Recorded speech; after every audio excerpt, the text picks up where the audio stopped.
Ina, ba't ngayon ka lang? Ina, ba't ngayon ka lang? Sorry po.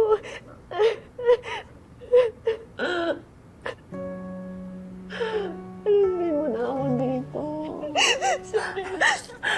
Sorry po, ngayon lang po ako. Kung may magagawa lang po ako lang masusunod. Matagal na ako nagpakita sa inyo. Pero kasi, tinanggal po nila ako sa kumpanya eh. Pinayalis po nila ako dito sa mansyon, kaya hindi ko na po kayo nakita. May naginawa sa'yo yun.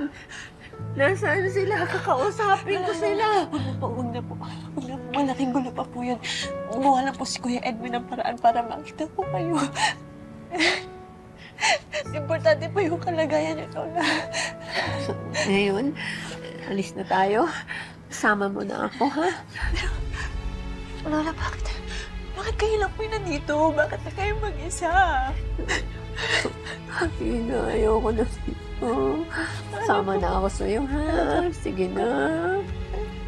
Pero bakit nila kayo tinatrato ng ganito? Yung mga pinagdadaanan ko po, huwag niyong isipin yun. Kaya ko pong harapin yun, okay? Pero kayo po, ikaw po kayo nakikita kayong ganito. Nahihirapan po ako. Ibig sabihin, sasama mo na ako. Alis na tayo, ha? Sige na, Ina. Ayoko na dito. Sama mo na ako, ha? Huwag mo akong iwan, ha? Huwag mo na akong iwan. Ina, huwag mo na akong iwan.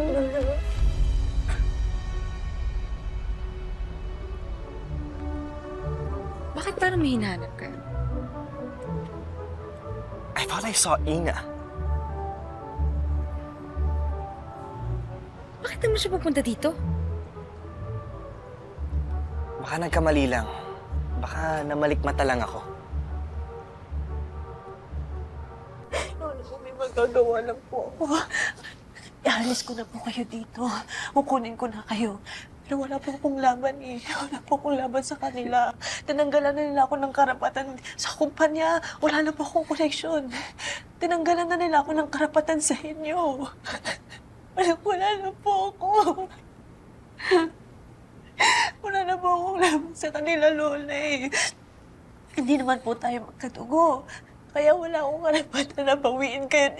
Ialis kayo sa kanila. Kahit gustuhin ko man po.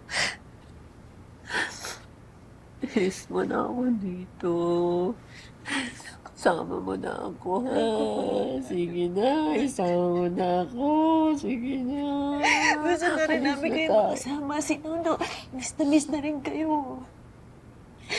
Pero alam ko po, Lola, alam ko po mahirap yung sitwasyon, pero kailangan natin magpakatatag. Sa ngayon, tanggapin muna natin yung sitwasyon. Kasi pamilya niyo pa rin sila. Kahit pa paano, kampante na ako na nakita kayong okay kahit pa paano dito. Pero Lola, makinig kayo sa akin. Makinig kayo sa akin. Pangako po, gagawa po ko ng paraan para matulungan kayo. Kung ipagpapatuloy pa rin nila yung pagtrato sa ito ng ganito, harapin ko po sila. Gagawin ko po lahat para maialis kayo dito. Kahit buhay ko na po yung nakataya.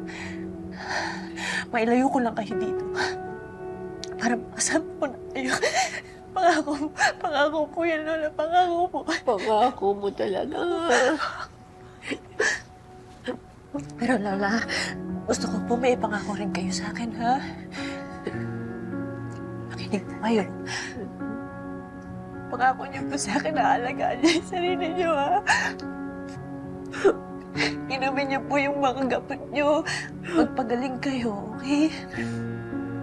Alam ko po, sobrang hirap nito para sa inyo. Lalo na sa kondisyon niyo. At unti-unti na rin nawawala yung alaala niyo.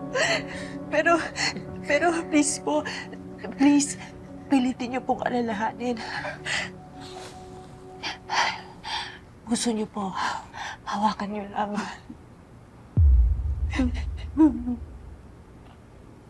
Nakakalimot mo ng isip ang utak niyo. Pero ang puso hindi nakakalimot. lahat po ng masasaya at magagandang alaala nandyan po sa puso niyo. Nandyan po kami ni Nono. Lola, tandaan niyo po, mahal na mahal namin kayo ni Nono.